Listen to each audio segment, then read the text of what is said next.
Shalom Bapak Ibu. Shalom. Salam sejahtera di dalam kasih daripada Tuhan kita Yesus Kristus. Senang hari ini bisa bersama dengan Bapak Ibu, Gembala dan juga jemaat Eklesia yang ada di Karangdunia. Dan tidak pernah terpikir sebelumnya bisa berdiri dan melayani di tempat ini, sebab selama ini hanya memantau dari live streaming dan juga medsos yang diposting oleh Bapak Gembala. Dan terima kasih juga kalau hari ini saya nggak request sebenarnya, cuma memang sering melihat apa yang diposting Bapak Gembala lewat vokal grup yang ditampilkan di tempat ini, dan saya pikir ini calon-calon artis yang luar biasa. Haleluya. Puji Tuhan. Ya, puji Tuhan.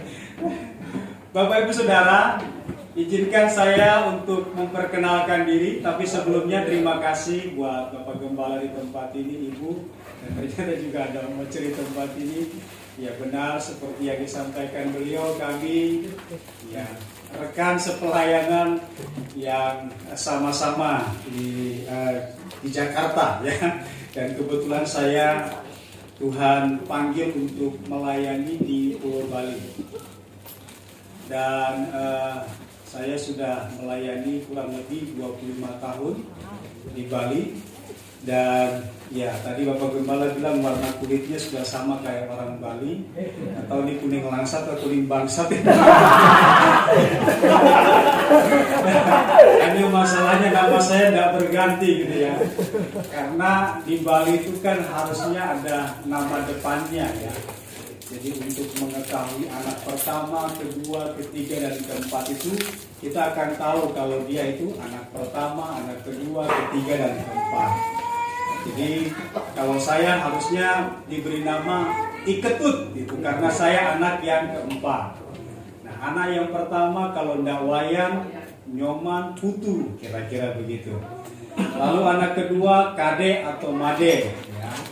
Lalu anak ketiga Komang, dan yang keempat itu Ketut ya. Tapi kalau perempuan biasanya di depannya pakai nama Ni Wayan, Ni Kade, Ni Putu, Ni gede banget kira-kira.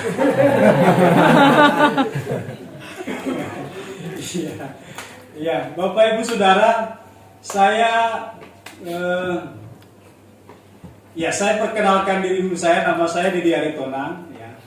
Dan saya sudah menikah dan dikaruniakan 2 orang putri.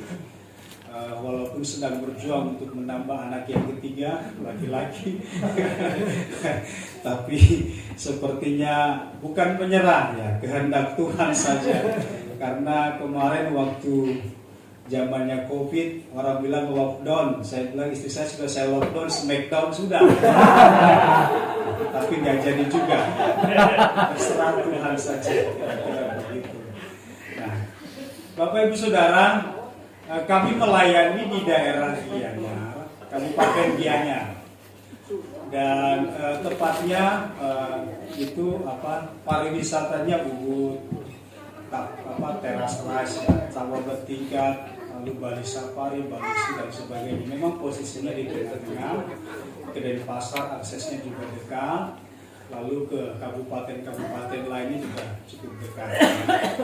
Dan ya saya sudah melayani kurang lebih 25 tahun di Bali dan 22 tahun penggembalaan, dan tempat yang sekarang ini adalah tempat yang kedua saya melayani di daerah Gianyar, karena sebelumnya saya melayani di Kabupaten Karangasem, itu penghasil salak, jadi salak Bali itu, dan saya melayani di Kecamatan Selat. Tuhan izinkan saya melayani kurang lebih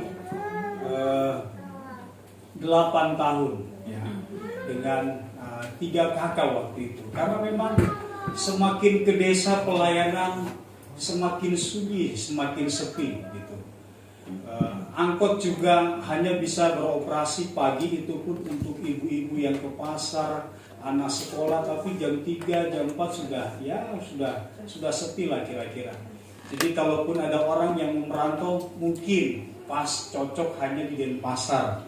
Kalau ke Karangasem berpikir lah kira-kira begitu. Nah, Bapak Ibu Saudara, kemudian di tempat pelayanan itu saya coba kenalkan calon istri saya. Dan memang tempat saya melayani adalah rumah jemaat, dan ibu ini sudah menganggap saya seperti anak sendiri. Ya, saya dikasih ruangan untuk tidur, makan, dan juga melayani di situ. Dan satu ketika saya perkenalkan calon saya kepada jemaat, lalu ibu ini katakan, saya tidak setuju kalau kamu menikah dengan dia, cari yang lain. Lalu saya bicara, kalau yang lain mama mau carikan apa enggak? Carilah, yang penting bukan dia, kira-kira begitu. Lalu saya komunikasikan hal ini kepada orang tua saya di Jakarta, di Kabul. Istri ibu saya juga sampai bingung, kenapa seperti itu? Saya yang melahirkan kamu saja, ya, hanya bisa mendukung karena toh juga itu pilihan kamu, dan kalaupun menjalani, ya kamu yang menjalaninya. Tapi coba dihayatilah, mungkin dia juga mungkin sudah menganggap kamu seperti anak.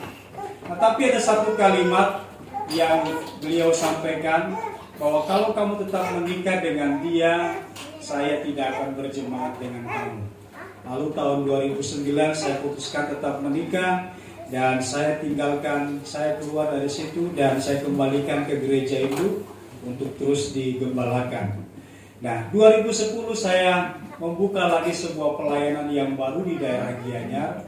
Puji Tuhan, sudah masuk tahun yang ke-13, dan Bapak Ibu Saudara, kami tahun lalu baru pindah dari tempat sebelumnya, karena di tempat yang pertama kami tinggal itu adalah perumahan, ya, di lokasi di dalam perumahan. Dan ada anak Tuhan yang memberkati kami untuk kami bisa menempati tempat itu. Dan tempat itu kalau dikontrak, karena dia mengambil 2 unit berhadapan, yang di depannya dikontrakan ke orang lain 25 juta per tahun. Dan kami karunia menikmati selama 12 tahun. Hanya kemarin harus dijual tempat itu karena anak mereka yang ketiga harus kuliah di Australia, dan harus ada dana di ATM untuk sebagai cadangan lah untuk persiapan selama kuliah 400 juta. Dan kami harus pindah tetapi masih di desa yang sama, hanya mungkin berbeda banjar atau RT kira-kira begitu. Nah, Bapak Ibu Saudara, 2 bulan yang lalu, ya 2 bulan lebih lah ya, kami sedang diizinkan Tuhan untuk kami tidak bisa menggunakan tempat yang kami kontrak. Jadi tempat itu bekas gudang las-lasan, dan ada memang ruangan yang dulu penempat yang pertama tinggal, ya, dan hanya 1 kamar itu. Lalu selebihnya hanya bangunan kosong, dan itulah kami pakai untuk membuat ruangan untuk kami ibadah, lalu ditambah beberapa kamar. Tapi bangunannya masih darurat, karena opsi kami dengan jemaat bisa memperpanjang tempat itu 10-15 tahun, dengan catatan kami juga dengan jemaat ingin mencari atau membeli sebuah lahan gereja. Jadi dindingnya masih darurat, artinya bahwa tambal saja begitu. Jadi mengikuti orang yang pakai pertama. Nah, Bapak Ibu, samping dan depan gereja itu, pastori itu masih ditutupi dengan paramet. Ya.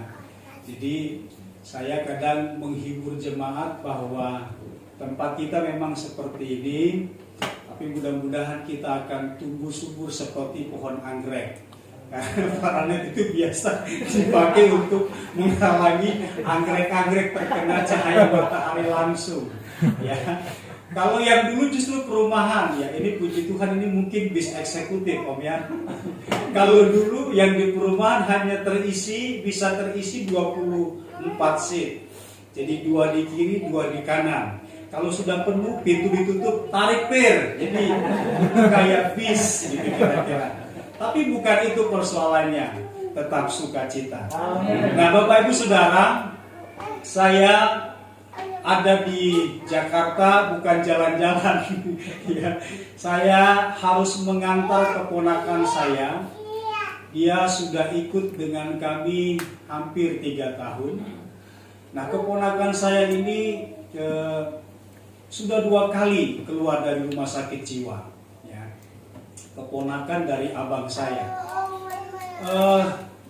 Tahun 2020 waktu kakak ipar saya antar dia ke Bali, saya tidak tahu kalau ternyata kondisinya sudah seperti itu. Jadi kami merasa seperti dibohongi karena ditutup-tutupi kondisi keadaannya. Sebab sebelum seperti itu keadaannya, sempat saya bilang ke kakak, kalau dia sudah tamat sekolah kirim saja ke Bali kalau mau kuliah, kira-kira begitu. Dan yang kedua memang seperti dibohongi. Lalu yang kedua sedih melihat kondisi keponakan seperti itu. Nah Bapak Ibu Saudara, jadi ini yang kedua kali keponakan saya keluar dari rumah sakit. Tapi berkaca atau belajar dari pengalaman menangani waktu dimasukkan kembali ke rumah sakit jiwa, kami dengan istri hampir ikut gila. Karena memang ada dampaknya. Pasti Bapak Ibu. Karena kami coba konsultasi dengan dokter dan psikiater. Ada efeknya. Dan ada efeknya juga terhadap keluarga kami. Karena keponakan kami ini sudah seperti harus diperlakukan khusus. Tidak boleh tersinggung, tidak boleh diajak untuk berpikir keras, karena kalau lewat daripada batas itu mungkin kembali akan kumat. Dan benar saja dia harus dimasukkan dan dirawat di rumah sakit selama kurang lebih 1 bulan lebih. Dan yang kedua ini sedikit agak cepat karena memang mungkin dia juga ingin cepat lebih pulih. Nah, tapi akhirnya saya dan istri dan juga beberapa jemaat sepakat, Pak, pulangkan saja, kembalikan dia persis seperti yang dokter anjurkan, pulangkan saja, kembalikan ke orang tuanya. Dan akhirnya kami dan istri sepakat untuk memulangkan ini, walaupun dia meminta hanya untuk sekedar Natalan dan tahun baru. Ya. Nah Bapak Ibu, dampaknya salah satunya adalah kami juga terpengaruh gitu. Hubungan kami dengan anak-anak juga berimbas. Nah rawannya, rentannya adalah bahwa orang keponakan saya sudah sampai tingkat halusinasi. Jadi kadang takut kalau meninggalkan anak-anak kami di rumah dengan dia sendiri. Karena ada beberapa kasus televisi biasanya orang yang halusinasi, biasanya dia bisa melakukan tindakan yang di luar yang dia pikirkan. Nah, itu sebabnya saya pikir udah baik ini kalau kemudian kita pulangkan saja. Itu saran dokter juga. Dan memang pemulihan akan lebih cepat kalau dia mendapatkan kasih sayang dan perhatian dan orang tua. Lalu yang kedua, saya juga ke Jakarta ini karena memang sempat dikirim video tentang orang tua saya, orang tua kami yang juga sakit, bahkan sampai lupa ingatan, hilang ingatan, kira-kira begitu. Dan video itu sangat miris saya melihatnya karena tindakannya ngomong sendiri, kata-katanya kasar, bahkan ketika didoakan sama gembalanya dia mengucapkan kata-kata kasar. Dan saya pikir sudah memenuhi tepat saya pulangkan keponakan saya juga harus ketemu dengan orang tua saya. Dan puji Tuhan, hampir lebih 2 minggu, dan setelah di CT scan yang sakit di bagian perut itu akibat tidak makan beberapa hari, mungkin juga dehidrasi. Tapi setelah dilihat hasilnya bahwa ibu saya mengalami sakit infeksi saluran kencing. Gitu. Jadi doakan supaya pemulihan sudah pulih, tapi maksudnya supaya Tuhan tolong mengalami mujizat Tuhan. Nah, Bapak Ibu Saudara, saya pikir cukup untuk perkenalan hari ini. Saya berharap Bapak Ibu bisa menerima salam kami dan jemaat dari Sosadim di Bali, dan satu saat rindu juga Bapak Gembala bisa trip dan jemaat ke Bali. Jangan hanya ke Lampung kira-kira begitu. Tadi Om Oce sudah sindir-sindir mau ke Palembang. Kalimantan. Palembang, puji Tuhan. Palembang lebih jauh dari Bali sebenarnya. Kalau sampai gak ke Bali, kebangetan. Gitu banget. Bapak Ibu, saya mengajak kita untuk melihat kebenaran firman Tuhan dari Kejadian pasal yang ke-22 ayat yang ke-9 sampai ayat yang ke-18. Judul atau tema khotbah kami hari ini adalah penyediaan Tuhan atau Tuhan menyediakan. Haleluya. Pasal 22 Kejadian ayat yang ke-9. Saya baca ayat yang ke-9, Ibu Bapak bisa membaca ayat yang ke-10 sampai nanti di ayat yang ke-18 kita baca ayat ini bersama-sama. Ayat yang ke-9 firman Tuhan berbunyi seperti ini.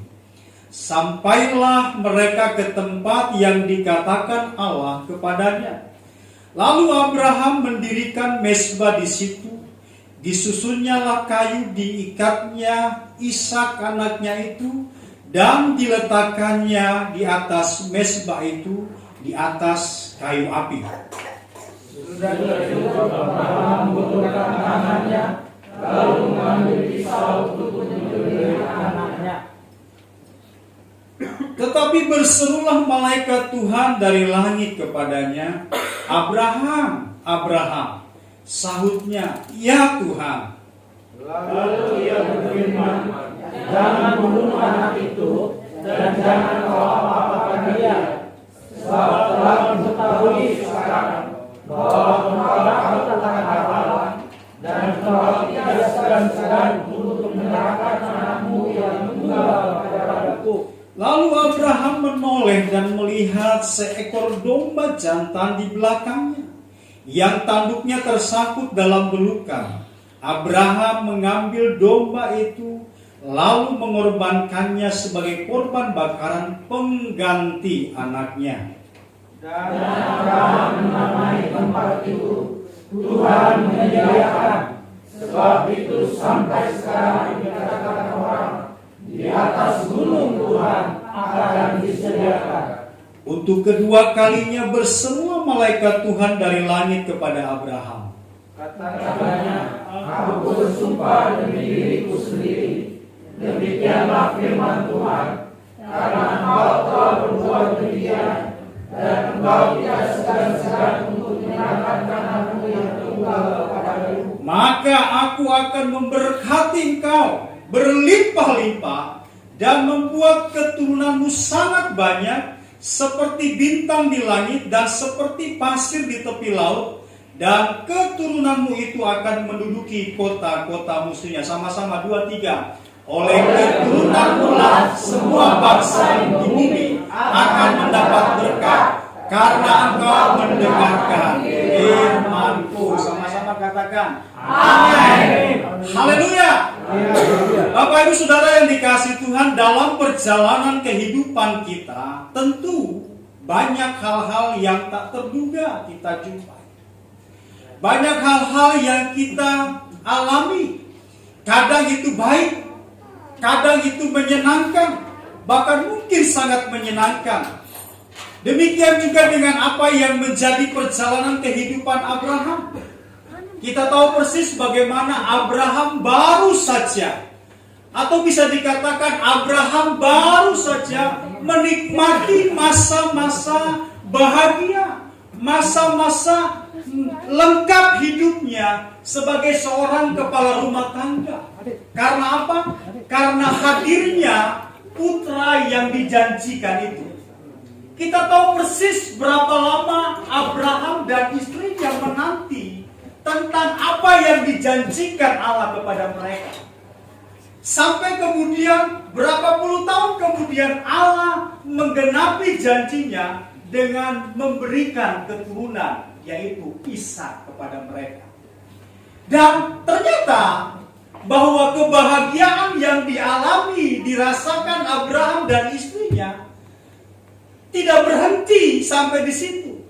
Ada hal lain yang sedang Allah siapkan, walaupun tampaknya jalan itu seperti harus melewati ujian seperti waktu yang pernah dia rasakan sebelumnya. Nah, jadi bisa dikatakan bahwa dalam perjalanan hidup kita ada banyak hal-hal yang bisa saja terjadi tak terduga, sama seperti yang dialami oleh Abraham. Nah, Bapak Ibu Saudara yang dikasihi Tuhan, tentu bahwa setiap kita rindu mengalami, rindu merasakan bagaimana Tuhan bekerja menyediakan apa yang disediakannya kepada Abraham. Amin ya. Saya berharap bahwa apa yang dialami, dirasakan Abraham itu juga yang dialami oleh kehidupan kita, anak-anak Tuhan, di masa sekarang ini. Karena itu, bagaimana caranya agar setiap kita dapat mengalami penyediaan Tuhan? Di ayat yang ke-9 dan 11, pasal yang ke-22 tadi, dikatakan di sana, sampailah mereka, Abraham dengan dua bujangnya dan Ishak, sampai di tempat itu, di tanah Moria, ya, di sebuah gunung.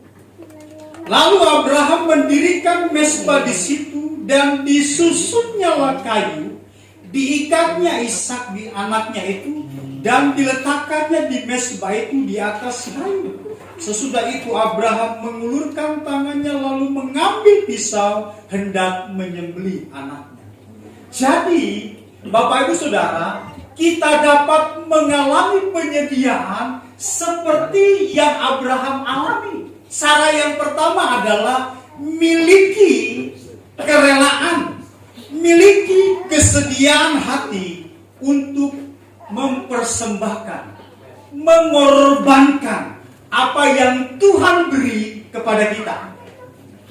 Jadi Bapak Ibu Saudara, kita bisa mengalami penyediaan Tuhan dalam kehidupan kita sama seperti Allah menyediakan apa yang Tuhan sediakan bagi Abraham. Caranya adalah bahwa kita harus memiliki kerelaan hati. Kita harus memiliki kesiapan hati untuk mempersembahkan apa yang Tuhan beri sebelumnya kepada kita dan dikembalikan, dipersembahkan kepada Tuhan. Karena Ishak yang Allah berikan, yang Allah hadirkan di tengah-tengah kehidupan keluarga Abraham adalah pemberian Tuhan semata. Amin. Jadi kapanpun sesungguhnya Allah menginginkan apa yang menjadi keinginannya, maka kita harus belajar untuk dengan rela hati mempersembahkan itu kepada Tuhan. Sebab hanya ini caranya untuk kita bisa mengalami penyediaan Tuhan di dalam kehidupan kita, orang-orang percaya. Tidak ada cara lain. Jadi milikilah kerelaan, milikilah kesediaan hati untuk mengorbankan, mempersembahkan apa yang Tuhan inginkan dalam hidup. Saya tahu itu tidak mudah. Saya tahu itu tidak gampang. Saya tahu itu berat. Dan mungkin di hati Abraham juga berkecamuk ketika Allah berfirman, Abraham, berangkat pagi-pagi, siapkan dan korbankan anakmu ke gunung Moria di atas gunung itu. Di hati Abraham mungkin ada kata-kata yang bicara, ya Tuhan, aku sedang bahagia-bahagianya. Tapi sekali lagi bahwa Abraham memiliki hati yang rela untuk mempersembahkan apa yang Tuhan inginkan darinya. Saudara, kita bisa belajar dari sini bahwa apa yang kita punya saat ini, apapun yang ada pada kehidupan kita hari ini, datangnya dari Tuhan, asalnya dari Tuhan. Maka ketika Tuhan menginginkan sesuatu dari kita, maka kita belajar untuk rela hati, mempersembahkan itu, memberikan itu, karena itu memang keinginan Tuhan dalam kehidupan kita. Jangan menghaki apa yang menjadi keinginan Tuhan. Jangan coba menilai, mengukur, menahan apa yang Tuhan minta dari kita. Jadi belajar untuk kita rela hati, untuk kita belajar punya kesediaan hati untuk berkorban. 2010 waktu kami memulai pelayanan di tempat yang kedua, Bapak Ibu belum ada jemaat. Kami waktu itu 1 tahun persis, ya mungkin sekitar 6 bulan. Kami hanya doa keliling, ya, pemetaan rohani waktu itu. Sampai kemudian kami bertemu dengan satu keluarga, dan itu di lain kabupaten. Jaraknya juga jauh, ditempuh satu jam perjalanan. Dari satu keluarga ini kemudian terkumpul 4 keluarga. Waktu kita mau mulai pelayanan, waktu itu belum ada gitar. Istri saya memang bekerja sampai hari ini membantu kampus STI di bidang administrasi. Jadi gaji istri saya itu dipakai untuk membeli gitar. Gak seberapa waktu itu gajinya, tapi ya kita sepakat sudah kita persembahkan untuk kita beli alat musik. Lalu alat musik sudah ada, masa kita terus ibadah di bawah lantai gitu kira-kira. Akhirnya gaji berikutnya istri saya harus ambil lagi dan persembahkan itu untuk membeli kursi plastik. Seperti itu Bapak Ibu. Nah, saya percaya bahwa kalau kita memiliki kerelaan hati, memiliki kesediaan hati, di sini kita akhirnya belajar untuk tidak takut, untuk tidak menahan, untuk tidak takut untuk berkorban, mempersembahkan sesuatu bagi kemuliaan nama Tuhan. Sekalipun menurut kita ini sangat kita sayangi, sangat kita pegang kira-kira begitu. Tapi belajarlah Bapak Ibu bahwa kita harus punya kerelaan hati untuk mau berkorban bagi Tuhan. Hidup. Saya berharap suasana saya cukup. Gitu ya. Oh. Oke. Ya.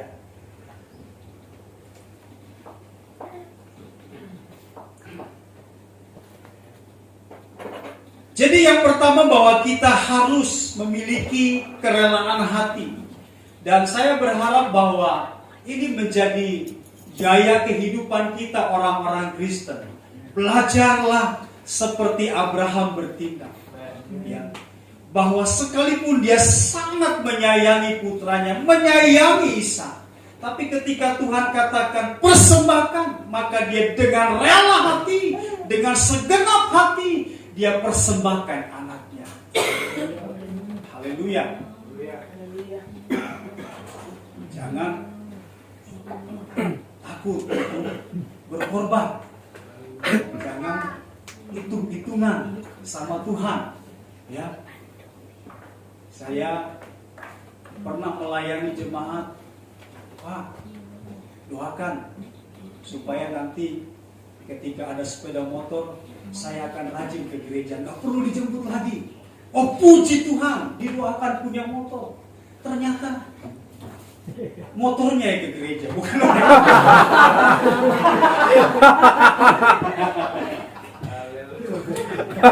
Orangnya juga tidak ada. Saya bilang celaka, saya salah berdoa kalau begitu. Ya. Jadi waktu menggebu-gebunya gak punya sepeda motor, Pak, tolong doakan saya supaya nanti ketika diberkati sepeda motor, saya akan rajin. Red. Hari ini ke gereja, untung mulut saya gak berdoa, Tuhan buat dia celaka gitu. Lupa ingatan dia. Lupa dengan apa yang didoakan. Lupa dengan apa yang dia sampaikan kepada Tuhan. Maka itu kita harus hati-hati. Kita harus konsisten dengan ucapan kita. Amen. Maka ketika Tuhan percayakan, baik itu kecil, besar, ketika Tuhan minta itu kembali dari kita, maka kita harus belajar rela hati. Tapi jangan rela hati karena sudah bekas ya, bukan. Ishak itu kan bukan bekas. Maksud saya bahwa dia anak satu-satunya yang puluhan tahun dinantikan. Tapi itu juga yang Tuhan minta dari Abraham. Tapi Abraham tidak menahannya. Pagi-pagi benar, dia siapkan semuanya dan naik bersama-sama ke tempat yang dituju. Dan dia persembahkan. Ayat 9 dikatakan, disusun dengan baik perapian itu. Bahkan ayat selanjutnya, dia hendak menyembelih anaknya. Jadi dia rela hati, sepenuh hati untuk mempersembahkan, mengorbankan apa yang Tuhan sudah beri dan percayakan dalam kehidupannya.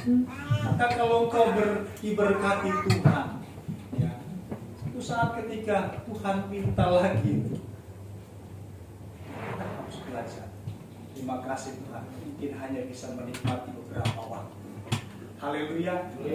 Enggak usah, enggak hakim, enggak usah protes sama Tuhan. Yes. Haleluya. Jadi itu cara yang pertama supaya kita dapat melihat, mengalami Tuhan menyediakan. Amin. Yang kedua, cara yang kedua untuk kita bisa mengalami penyediaan Tuhan? Yang kedua di ayat yang ke-12, miliki sikap hati yang takut dan hormat kepada Tuhan. Haleluya. Haleluya. Senggol yang di kiri dan kanannya, sikap hati yang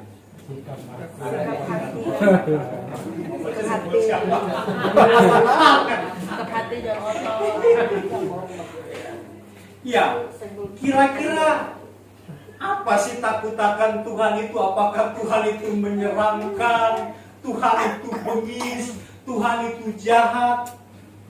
Nah, saya percaya bahwa yang dimaksud akan Tuhan bukan karena Tuhan kita bengis, bukan karena Tuhan kita jahat. Tidak. Tapi memang bahwa kita harus takut, kagum dan hormat karena Dia Allah yang Maha Besar. Amsal berkata, pasal yang pertama, ayat yang ke-7, takut akan Tuhan adalah permulaan pengetahuan. Amin. Takut akan Tuhan adalah awal dari pengetahuan itu. Jadi tidak heran kalau orang-orang Yahudi, saya heran kalau kemudian sekarang itu rame baru bicarakan tentang Ibrahim dan Abraham. Buat saya, Ibrahim, Abraham, sadar dulu bahwa orang-orang Yahudi itu orang-orang yang diberkati Tuhan. Amin. Ya. Jadi, kenapa orang-orang Yahudi cerdas? Kenapa orang-orang Yahudi diberkati Tuhan? Karena mereka takut akan Allah. Dan bangsa-bangsa lain mengetahui itu. Jangan pernah berperang melawan orang Israel, karena Allah yang menyertai mereka. Jadi Bapak Ibu Saudara, kita harus hormat, kita harus memiliki takut akan Tuhan. Karena dengan begitu kita mengetahui kepada siapa kita memberi penundukan diri. Dia layak menerima pengagungan, Dia layak menerima segala hormat kita. Jadi miliki sikap ini bahwa kita harus takut dan hormat kepada Tuhan, sehingga kita bisa mengalami Tuhan menyediakan. Amin. Amin. Tuhan menyediakan karena Tuhan melihat kita orang-orang yang tidak segan-segan, penuh hormat dan takut kepada Tuhan. Satu kali begini. Kenapa orang Israel diberkati Tuhan? Ternyata diketahui bahwa orang-orang Israel itu orang-orang yang sangat menghormati, sangat menghargai Tuhan. Memang di dalam perjanjian lama kita banyak menemukan bahwa nama-nama Tuhan itu bermacam-macam. Ada Elohim, Adonai, dan sebagainya.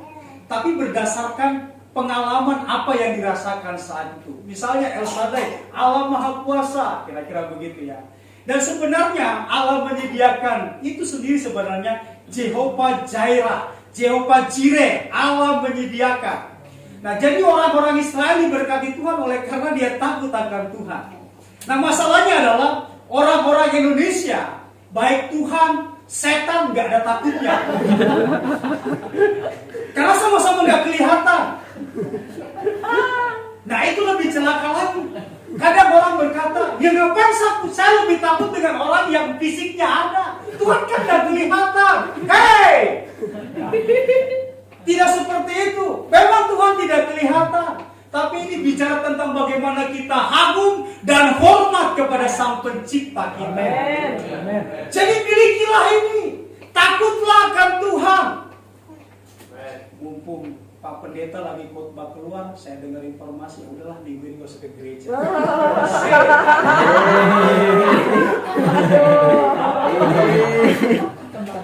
Dia lebih takut sama gembalanya daripada sama Tuhan. Haleluya. Di sana ya. Ada beberapa yang seperti itu kelakuannya.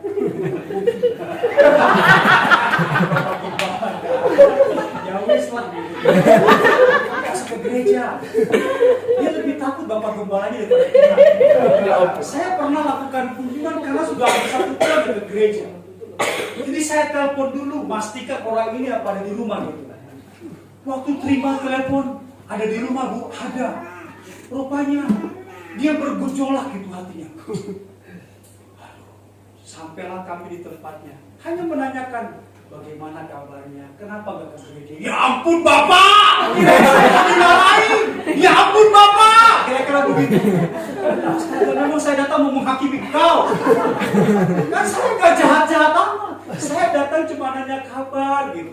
Urusanmu kalau gak ke gereja. Toh juga yang rugi Anda sendiri kan? Betul? Jadi jangan lebih takut sama gembala daripada sama Tuhan. Mentang-mentang Tuhan gak kelihatan. Masa bodoh. Nanti muncul di Paskah. Lalu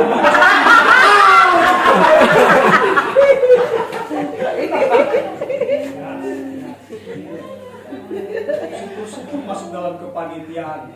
Kalau nggak kepanitiaan Natal juga nggak mungkin hadir.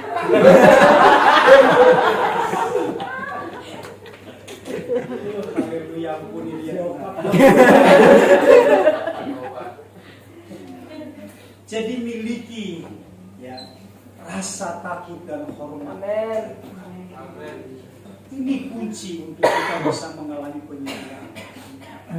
Jangan sampai kita sama atau persis sama seperti orang-orang di luar sana. Ini sikap hati kita. Karena kita kagum, karena kita hormat, karena kita merasakan bahwa dia layak menerima segala penghormatan itu. Amin. Kalaupun dia bertindak tegas, karena memang kesalahan yang kita lakukan, pelanggaran yang kita lakukan, tapi selebihnya dia layak menerima segala hormat dan kekaguman kita. Jadi berilah penghormatan, takutlah akan dia, sebab ini akan membuka wawasan kita dan pengetahuan kita semakin bertambah-tambah. Sebab orang yang gak takut akan Tuhan bodoh. Tapi orang yang takut akan Tuhan kaya dengan pengetahuan. Amin. Itu yang kedua. Yang ketiga, Kunci untuk kita mengalami diberkati Tuhan caranya adalah ayat yang ke-18, bagian terakhir. Oleh keturunanmu lah semua bangsa di bumi akan mendapat berkat karena engkau mendengarkan firman-Ku. Yang keempat adalah dengar dan hidupi firman. Amin. Ini caranya supaya saudara dan saya bisa mengalami penyediaan Tuhan seperti yang dialami Abraham adalah bahwa kita harus mendengar dan hidupi firman-Nya.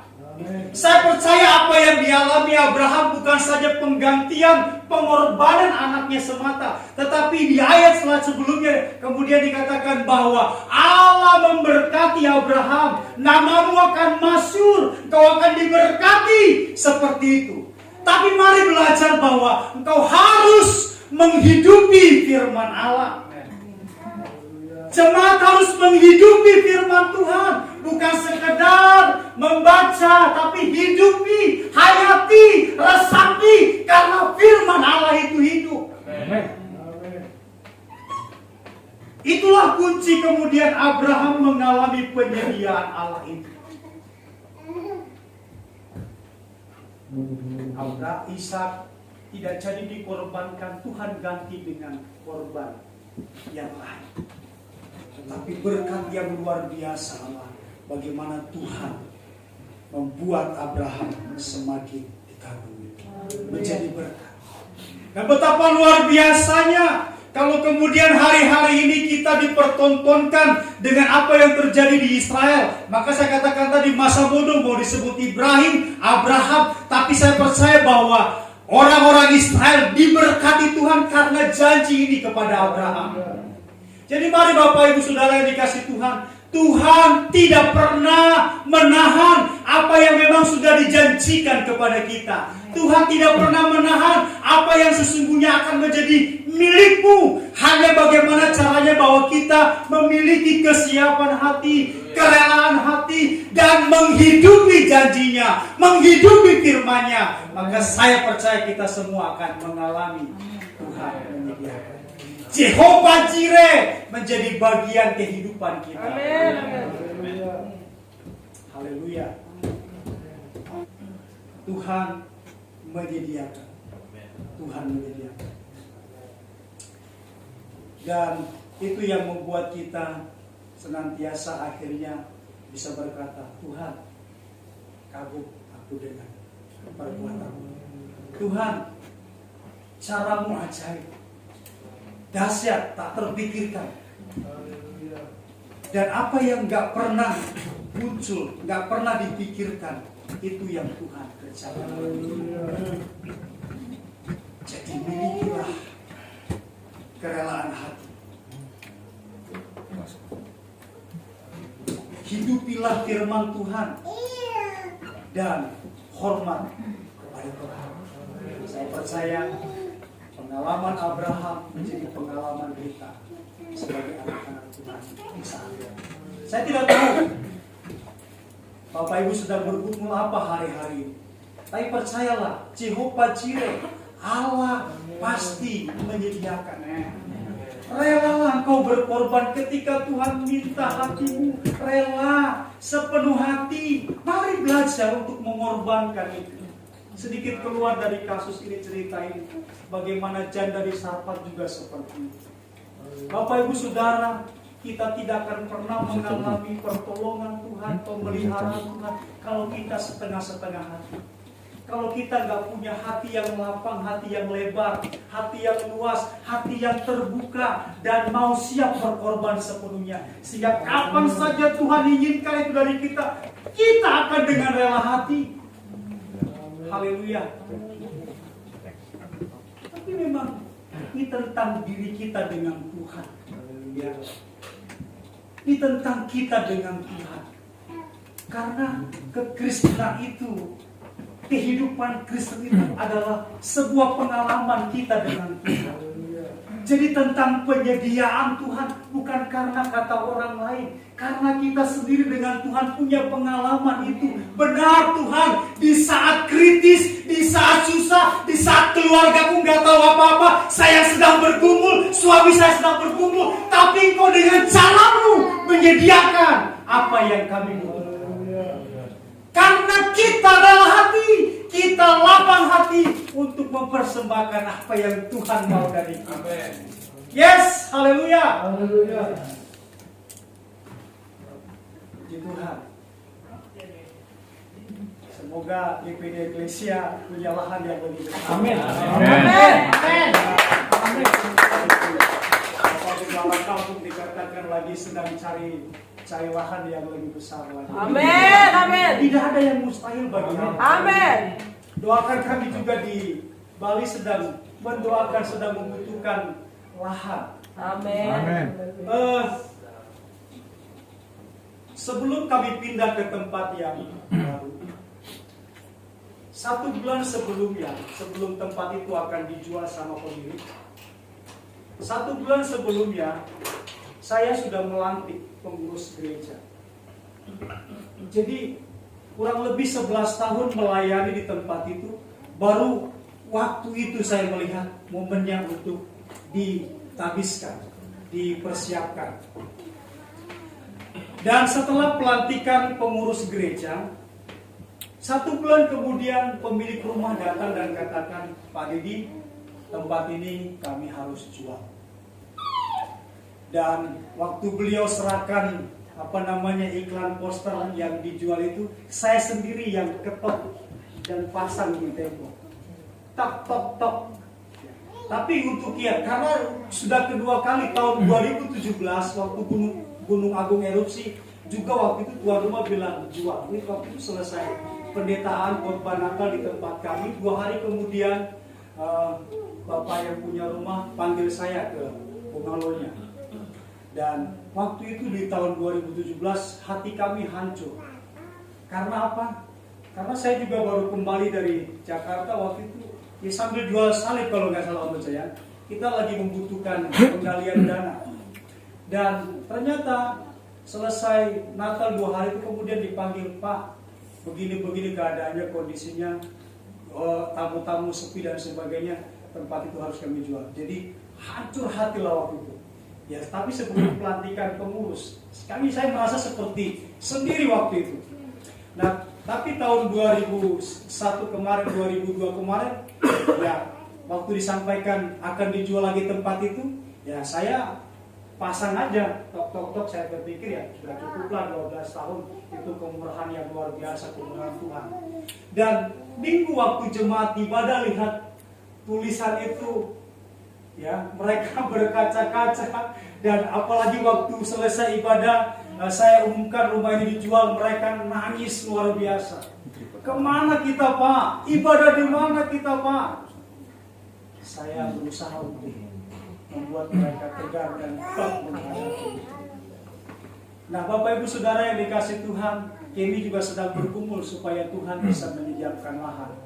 Tapi sekali lagi, bahwa kalau kita memiliki kerelaan hati, hormat dan takut akan Tuhan, dan menghidupi janjinya, menghidupi firman-Nya, saya percaya kita adalah orang-orang yang akan mengalami pemeliharaan Tuhan, penyediaan Tuhan. Amin. Tuhan memberkati kita dengan firman Tuhan. Saya mengundang pemain musik kita naik.